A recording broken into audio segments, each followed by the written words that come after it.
Welcome inside our Lawndale CityTV 3 studios, where this is Players. It's an opportunity to go in depth with some of your favorite players from throughout the area: Lawndale High, Hawthorne High, Lusinger High, and today our guest is none other than a great Hawthorne alum, where he was a three-sport star for the Cougars before going on to Long Beach State and excelling in track and field. He's none other than Victor Martin Jr., Hawthorne High School class of 2010, right? Yep. 2010. Victor Martin Jr., thanks for coming down. Thanks for joining us. No problem. So, who was Victor Martin in high school? Describe yourself as a Hawthorne Cougar, if you will. Talkative guy. Always trying to make new friends and trying out different things all the time. Obviously, like you said, three-sport athlete: basketball, football, track. So I always try to keep myself busy. Just keep myself out of trouble. That's not a bad way to stay out of trouble, is getting involved in some athletic competition. Now, you're a three-sport star. What was your favorite sport at the time? Basketball. Definitely basketball. Really? First sport I ever played. 6 years old, I believe I was, when I was first on my first organized team. Dad's always been coaching. Brothers always played. Just that's what I was surrounded by. So you just gravitated to basketball from the beginning? Yep. Just wanted to be like my big brothers. And you know, my dad coached at Dominguez High School, and he coached Tayshaun Prince and Tyson Chandler and all those guys. And it was definitely something that you want to do when you see those guys winning those type of games and things like that. Those are some good teams Yeah. down there. Head coach Russell Otis. That's back when I was in high school, and Tyson and Tayshaun and those guys are there. I remember reading about those guys all the time. They also had some good football teams there. You played football as well. They say it's nothing like Friday nights. What was it like strapping it up for Hawthorne High on a Friday night? Yeah, it was definitely memories I keep in my mind. It was a tough time for us. We didn't win any games when I was there at the varsity level. But there's just still nothing like Friday nights, win, lose, or draw. I mean, you get to, lace up the cleats and just hearing the cleats click-clack on the ground before you step out on the field, and just being able to just play with your friends that you've known since, you were little, and the kindergarten even, friends that I've known. It's just nothing like that. It's interesting that you mentioned that, because people always say when they're done playing, it's not necessarily the wins or the losses that they remember as much as it is just the times, just being around each other, being in the locker room, being around your teammates. What are some of your fond memories that you take away from that? It's got to come from two-a-days. I remember me and Kakala, one of my offensive linemen, and Tomasi, one of my other teammates. We would take the cardboard boxes that they used to bring in the helmets and stuff and lay them outside and take naps in between practices on some cardboard boxes. I mean, it's stuff like that. The stuff that you remember is, who's going to sleep on a cardboard box? But when you're dead tired from one practice, you got to get that nap in, So, I mean, stuff like that, and, eating with my teammates before football games on Thursday nights. We would do it the pre-meet, and just those times you should never forget. Now, Victor wasn't responsible for all 45 losses of that losing streak, but he was on the team during that 45-game losing streak. You didn't quit, though. I think that's a very important lesson, because being around the program at that time, covering the program at that time, as you know, there were a lot of guys that didn't make it for whatever reason. They didn't show up. They didn't want to be associated with Hawthorne anymore. They couldn't handle the losing or what have you, but you didn't quit. You stuck it through. Why was that? I never like to quit anything I get started. You don't sign your life over. You don't sign any contracts or anything, but once you start something, you should definitely carry it out. And I feel like I've learned a lot of things from that. When you go into the workplace, you can't just quit whenever you face adversity. You got to just keep knocking on the door and just hoping that good will come out of it. And I just didn't want to, give that up. It was something that I said I would do, and no one else in my family played, and they were like, "Oh, you're not going to play football." And I went out there and I just kept with it and just kept playing. How do you think that helped you throughout the rest of your career, going on to college and through college? Well, we lost a lot. So You did. So when you go and you start experiencing success and at higher levels, it definitely makes you want to keep going, and coming from a background like that where you do lose a lot, you know how to handle defeat, and you know that there's light at the end of the tunnel, even though you do lose, or you always have a chance to make it better the next time out. So, I mean, you just learn just resilience, pretty much, just being out there and just making sure you just keep knocking at it, you know. So you played football. Favorite sport was basketball. Where does track come into this? Well, like I said, when you're on a losing team, you don't want to quit, but you want to try to get away from that sometimes. So spring practice come around and they're like, oh, yep, you got to get in the weight room. It's time for practice. I was like, oh, let me see what this throwing thing's about, just to kind of give myself away from the football thing sometimes, because I went from football to basketball, then back to football again. So let me try track out. And everyone always says, if you want to be a good football player, you got to run track. Obviously, I'm not going to run, so I got to get out there and throw. Real good teammate of mine, Tomasi Nayeta, he was out there throwing, and we were sophomores, then in my sophomore year. And I was just like, hey, I can throw this thing further than you. Watch, just watch and see. So I ended up picking up the shot and carried it on. So it was the shot put at first. Yeah. Discus at all in high school, or? Little discus. I didn't like to practice it very much. Just the technique was a little bit different, and I didn't really care for it that much. But yeah, mostly shot put in high school, very little discus, not very much discus practice at all in high school. So how natural was it for you just to pick up that big iron ball and put it on your neck and just kind of toss it out there? It wasn't a sport that I knew about growing up. Didn't really know about it until maybe I was a freshman. I mean, I've seen stuff on TV and stuff, but I never really knew it was an actual sport, But I mean, it felt pretty natural. I mean, my coach, Coach Rob Mansfield, he's been coaching for a long time, and make it real easy, keep it real basic, and just get out and just throw. And just, teach you the basics, and you just go out and just throw it. So you started throwing the shot. What year was it that you started throwing the shot? It was my junior year in high school. Junior year in high school. So you figured, look, spring practice is going on right now. Let me see if I can get into something else as opposed to going right back into football after just that small break on the hardwood. What were the difficulties in it that you encountered originally? I know I had a couple of my coaches like, oh, why are you doing track? Because, they didn't coach the track team. So, and I was like, well, it's just something different for me. And I got a lot of flack for that, going out and throwing, that's not even a sport and stuff like that. So, that was difficult just hearing people kind of talk about the sport like that. But I just knew that there was something special about it. I knew if I just kept with it, and something could actually turn up. Well, the interesting thing about that is the head football coach at the time, Coach Swain, was also over the track program at the time. So how interesting was that dynamic? It was interesting because he knew I was out there still working, and it wasn't like I was trying to hide from doing any work. It was just something different that I wanted to try and do. So, how good were you at first? Or bad? I thought I was good. Okay. Because I didn't know to look at the leaderboards of people, how far people were throwing in the nation and in the state. So I'm thinking, I'm throwing 45 feet, 46 feet. I'm beating people at all these dual meets. I think I'm good. I think I'm one of the top guys. I don't know. But then there was this guy from Santa Monica who threw 60 feet. And I'm like, wait, what? I'm throwing 46, 47 now. He's throwing 60. He's got to be breaking some type of record, but I was oblivious to the throwing world as far as it was in high school. So Victor Martin gravitates from the hardwood to the throwing ring in shot put, ends up excelling at shot put. He went next level with it. We talk about that when we come back. This is Players.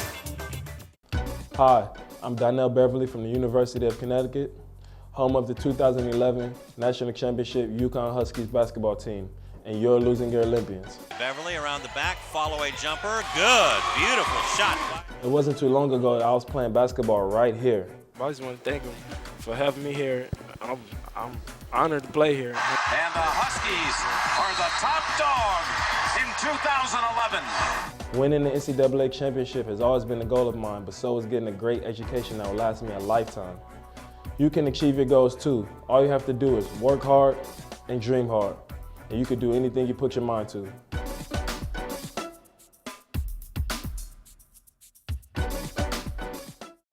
Welcome back to Players here on City TV 3 Sports. I'm your host, Rahshaun Haylock. Our guest today, Victor Martin Jr., three-sport star at Hawthorne High School. Now, we talked about you entering the shot put. You said you started throwing the shot put originally just because you didn't want to go back to spring practice in football. At what point do you realize, you know what, this is something that I could do, not just here in high school? Definitely after league finals. I took third at league finals and clinched the automatic qualifying bid to CIF prelims. And, in high school we just went to dual meets, so their meets were really small. Only big track meets that we went to were actually the league meet. So me and one of my other teammates, we made it to CIF, and I went to that meet and I just saw, it was just a huge event. It's, you got people running and throwing and jumping and running distance all over the place. And it's like, what is this? This is not anything I experienced since I've been here. I went over and I threw against some guys who were really good, and some of the top guys in the state. And I was just thinking, what if I really took this thing serious and made it my own, make it a year-round thing instead of, a few months I'm throwing, and then in a few months I'm doing football, and a few months I'm doing basketball. I can never really specialize in one. So that's when I contacted my high school coach right after that meet and asked him if he knew of anybody or knew the head coach at El Camino, because I knew I was going there for junior college. And luckily enough, he coached the coach that was coaching at El Camino. So there was an instant connection there. It was like, okay, well, I'm going to go and get coached by the coach who learned from my high school coach. So I was like, this would be an easy transition for me, So two proteges of Coach Mansfield uniting at El Camino. What was it like stepping onto that El Camino campus? And now, you're going there, you're specializing in the shot put. First thing I got was, why aren't you going to play football? Was that from Coach Feather? No. I ran into him a few times. He never really pressured me too much, but just family, friends, well, why don't you go into it? And it's like, Full disclosure, El Camino Junior College Football is one of the premier football programs in the entire country. Coach Feather, John Featherstone, he's one of the all-time greats in terms of community college football. So people, of course, are going to ask you, why not lace them up for the Warriors? Yeah, and it's just like, well, yeah, you're going to win there. Even though you didn't win in high school, you got to get it. I'm just like, I just want to focus on one thing. I want to focus on track, and I think I would be the best at that. Just going to their practice the first time and meeting with Coach Kevin Hughley, who was there, Mr. Everything coach. He coached the jumps and the sprints and the pole vault. He coached everything. And then meeting with the throws coach, and it was a real fun group to be around. And having a lot of teammates to throw with, which I didn't really have at Hawthorne. It was maybe 2 or 3 of us, but having 8, 9 throwers to throw with at practice every day, and having a coach that just wants you to get better every day, it was just a nice atmosphere. So when you're at El Camino, how much are you reminded by Coach Mansfield and the things that you learned at Hawthorne throughout your time there throwing, considering you're learning from a guy now who was coached by your guy? It was a lot of similarities. Coach JR, David Guerin, it's all about strength with him. I really learned to love the weight room when I was at El Camino. Mansfield would always try to get me in the weight room, but in high school you can't really, no one's gonna force a kid in the weight room. But when you're throwing at a junior college level, you don't want to be, just another guy just throwing. You want to be, you want to get better every day. So just a lot of the terminology was the same. We'd always talk about when we were both coached by him, and some of the sayings he would say are still the same, and it was a real good atmosphere. First year, how does it go for you? First year, I ended up, the implement's obviously heavier. If you didn't know, it goes from 12 pounds to 16 pounds.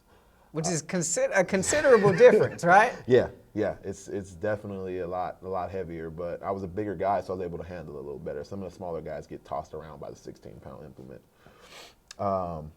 First year went well for me as in comparison terms. I threw 48 feet, which was my PR in high school with a heavier implement, with heavier shots. So if you translate it, it would be the equivalent of me improving on 10 feet from my high school PR. Oh, so wow. Going from 48 to 58. So it was a good year for me, but I didn't make it to state, and that was one of my main goals, coming in, making it to junior college state. I took 11th or 10th at SoCal Championship. So my main goal was to make it to state, and I didn't do that, but I knew that it was possible the next year. The next year, and I found this astounding. In no meet did you finish less than third your entire sophomore season. What happened? Weight room, taking it up to another notch. Just, you know, my dad always says you got to be a student of the game. You know, I knew basketball, you know, but I knew track a little more. I knew throwing a little more when I was in my junior college. Definitely learned a lot more in my sophomore year, but just not wanting to, you know, end up not at state again, and just remembering how it felt to fall short of what you wanted to achieve at the beginning of the year. So you just set a goal for yourself and being able to have something to shoot for, and that's what drove me to a successful year. You excel in the conference, you excel in the SoCal regionals, you accomplish your goal. Yeah, you can go to state, and I always tell people all the time, if it was limited to people who just graduated from high school and went straight to junior college, and I would have taken first. But there was one guy who won it actually went to Marines and came back, and he ended up throwing really well. He ended up winning the meet, and I took third behind a couple guys who were a little older. But it's definitely a accomplishment for me there. So you go from here to Long Beach State. What was that transition like for you? It was a little different. Having to commute to school every day a little bit further, catching the bus and whatnot, and adjusting to the training and the course load was a little different. It took me a little while to figure it out. I'm happy I redshirted my first year. My second year there, which was my junior year, eligibility, just to learn the ropes of competing at a Division I level every week. But yeah, it was definitely a learning curve. So you welcome the redshirt year. I mean, coming from a guy who didn't finish less than third as a sophomore at El Camino Junior College to redshirting and sitting out every single meet, that was something you welcomed. Yeah, because for track and field, it's a little bit different because you can compete unattached in like small meets by yourself. You know, you travel your own way and you pay your own way or whatever, and you can compete in those meets. But I knew what was expected of me, and 53 feet, which was third in the state in college, and in junior college, is not going to place well in the conference at a conference meet. You know, it's not going to be a top 3 finish there. So I knew I wanted to contribute more, and I had to make some changes to my body, lose some weight, gain some more muscle, get faster and stuff like that. So I welcomed the redshirt year. And at Long Beach State, you talked about how much you did not win in high school, at least on the football field at least. You're a part of 3 straight Big West men's conference championships. How can you describe that? You talk about a complete 180, right? Yeah, it was definitely a great feeling. All the track teams I've been on, El Camino, it was a good team, but we didn't have a lot of guys. Hawthorne High School, there weren't a lot of people, so we never had a chance to compete for a team title. So it was all kind of an individual kind of thing. But when I went to Long Beach, and you know, just seeing the culture that they had on that campus, and they had a big throws family. I think we had 19 throwers, men and women, my first year there, and somewhere around 14 or 15 my second, and last year we had about 16 or 17. And just having a throwers family, and then you have the jumps, the flight club, like they call themselves, and the sprint and hurdle gang. You know, everybody's got their own little cliques, and everybody's got shooting for that same goal. And it's not like Hawthorne, we're just trying to win a game. We're trying to win championships, and multiple of them. And it was huge. It was just an unreal feeling winning it 3 times in a row.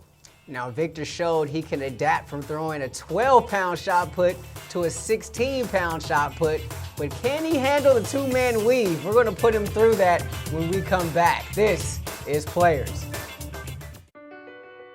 My life is full of statistics.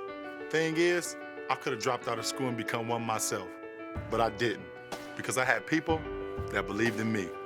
Here's another statistic. 7,000 students drop out every school day. That's 1 every 26 seconds.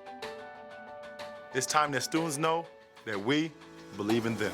Inspire a student and share your message of support at boostup.org. Welcome back to Players here on CityTV 3 Sports. I'm your host, Rahshaun Haylock. Our guest today, former Hawthorne 3-sport star Victor Martin Jr. Now, Vic, we know you can excel in the shot put, but can you handle the 2-man weave? We're going to go through it right now. You ready? Yep. All right. This one's an easy one. Nickname growing up. Nickname growing up, my aunt gave it to me, is Poonie. Poonie. You know? Everybody always laughs when they hear that. That was my nickname growing up. What is that? Is that safe for TV? What does it mean? Oh, I don't know. She just made it up. Just kind of down south Alabama slang. Okay. You know, that's where she was from. That old country talk, Yeah. huh? All right. All right. Pre-meet ritual. Pre-meet ritual. Always got to stretch. That's normally the thing that I've got to make sure I go through. Pre-meet banana nut muffin. Always. Okay. Always. I don't know why. It was just something that I got into this year. That's a Stuck good with call. That's a good call. Favorite team, any sport? Lakers all day. Lakers all day. Yep. Even the good and the bad. Good and the bad. Number 2 pick. We'll be all right. Favorite movie? Favorite movie, Harry Potter series. Yeah. Hands down, all 7 of them, or 8 of them. 7 books, 8 movies. Love them all. If there was a movie made about you, the Victor Martin Jr. story, who would play you in the movie? Who would play me? That's a tough one. Dang, I don't even know. I couldn't even give you someone that would play me. This might be the question that stumps me. We got him. Will Smith? Will Smith's a little old now. I don't know if he'll be able to. Maybe Ice Cube's son, since he's playing Ice Cube in NWA. We'll just have him play me too while he's at it. Baby Q. Okay. Biggest fear? Just not being successful. That's what I always tell people. I've gotten that question before, but yeah, just Best advice you've ever received? stay in school as long as you can. That's all. That's the best advice. I mean, as long as you're in school, your parents are gonna help you out. Right? So Who wants to grow up, right? stay in school as long as you I'm can. not mad at that. We're gonna talk about that a little bit later in the show. And we continue through the two-man weave here. Favorite meal? Have to say, my mom makes this peppered steak over some mashed potatoes. Definitely. That's the Can't best. beat mom's cooking, Nope. right? Okay. Late night snack? Classic PB&J. Really? Yep. Late night, just throw it on, quick. Throw it in the microwave. You don't have to put it in the toaster. Get the peanut butter nice and warm.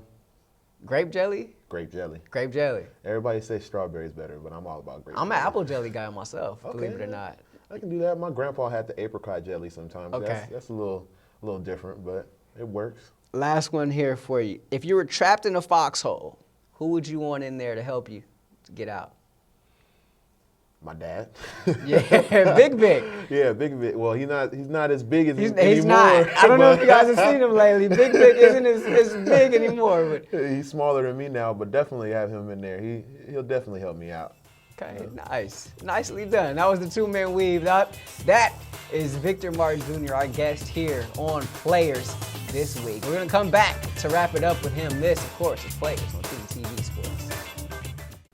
Hi, I'm Donnell Beverly from the University of Connecticut, home of the 2011 National Championship UConn Huskies basketball team, and you're losing your Olympians. Beverly around the back, follow a jumper. Good, beautiful shot. It wasn't too long ago that I was playing basketball right here. I just want to thank him for having me here. I'm honored to play here. And the Huskies are the top dog in 2011. Winning the NCAA championship has always been a goal of mine, but so is getting a great education that will last me a lifetime. You can achieve your goals too. All you have to do is work hard and dream hard, and you can do anything you put your mind to.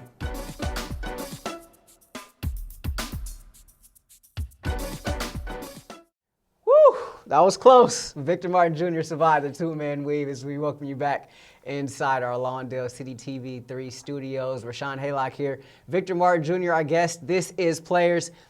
Vic, we talked about you going to Long Beach State. Recently graduated from Long Beach State. How great of a feeling was that for you? It was a great feeling. I finished my degree back in December and then participated in commencement in May. And you finish your degree, you get your degree in the mail and everything, but it's nothing like walking across that stage and having your family members there. And that happened just a few weeks ago, and it's a great feeling. One of your answers in the two-man weave was the best advice you ever received. Stay in school as long as you can. You're going to get your master's in sports management. Actually working on that right now. Yeah. How is that going? I was going well. It's definitely opened a lot of doors to me, a lot of networking opportunities, get the chance to meet a lot of top-end professionals who come and speak with us in class. But it's definitely great because you get to intern with companies you may not be able to get an entry-level job with a bachelor's degree, but you get to intern with them and get a lot of experience and be able to put that on your resume. That'll definitely help you in the long run. So what's next for you? Just figuring that out right now. You know, just finished up track and field and trying to figure out what I want to do professionally. I'm thinking about really trying to work with athletes, hands-on, a mentoring position, something like that. I'm going to intern in the fall with our academic support on campus at Long Beach State to mentor some of the athletes there. So I think that's going to be something that I want to. In case you're just joining us, earlier in the show, we talked about the three-time, back-to-back Big West Conference championships for the men's track and field team. But you had some success on the individual end as well. This past season, you were named the Field Athlete of the Week in the Big West Conference a couple times, made it to the NCAA West Regionals. How would you assess the way your senior season went? I think it was pretty remarkable, thinking back on it. I fell short because I didn't make it to the Nationals, which is coming up soon. But just, improving over 7 feet from when I left my junior college in the shot put, and improving over 40 feet in the discus, which is unheard of. And just finishing off number 3 in the record books at Long Beach State in the shot put, just definitely was a great season overall. And it helped my team out a lot at conference, taking second in shot and disc. But yeah, it was definitely a storybook ending, I guess, to a long career. How important was it for you to not only excel on the track, but also in the classroom, get your degree? Just when you think about this community, where you went to high school, coming from Hawthorne High, and just what it does for so many people who look up to you. It's very important that you finish out what you start. Just like we talked about earlier, starting playing football at Hawthorne High, and even though we weren't winning and we weren't doing well, just finishing off what you start. And it's the same when you think about the classroom and you're going to the school as a student athlete. Of course, you got to excel on the field or in the ring or on the track or wherever you're competing. But if you don't perform in the classroom, there's no track, there's no basketball court, there's no football field. You've got to perform in the classroom. That's what you're going for, And at the end of the day, all these accolades are nice, big time, 3-time conference champ and field athlete of the week and stuff like that. But if you don't have the diploma or the degree to go with it, then when you go to do a job, they're not going to really care that much about what you did on the court if you don't apply yourself in the classroom and learn all that you can. And people can see and touch you. I mean, you're always around. I mean, you're here, you're in the Hawthorne community a lot. I've seen you at a lot of Hawthorne football games over the years, even after, your playing time was done. See you at Redondo a lot, down there at a lot of their basketball games. How important is that to you? You just got to give back to your community as much as you can. I intern with the flag football league that plays games up in El Segundo and Palos Verdes, and it's just, giving people something tangible as they can see. You can be successful when you come out of this neighborhood, this area. It's not, it's not only this, and there is more to life than Hawthorne or Lawndale or losing your high school. You just got to be able to apply yourself and reach out and try to reach for high goals, because they're definitely attainable if you work hard. Someone would have told you, going back 2008, 2009, Friday night, you're lacing them up for Hawthorne, that a few years later, you'd be walking across that stage at Long Beach State. You would have had a tremendous career in the shot put. What would you have said? No, I'm going to be in the draft, NFL draft. Even though we were bad, I was like, I'm a big body. Somebody's going to recruit me. But, I never thought I was going to be here and doing track and field. But you just kind of follow your heart and just figure out what best fits you and just pursue it with all your heart and see where it leads you. And it led me to a great place. You're a tremendous story. We thank you so much for sharing it with us here. Thanks for having me today. This has been Players on CityTV 3 Sports. I'm Rahshaun Haylock. This is Victor Martin Jr. Thank you. Special thanks to our executive producer, Tom Strickfat, and all the fine folks here at CityTV 3 Sports. This has been Players.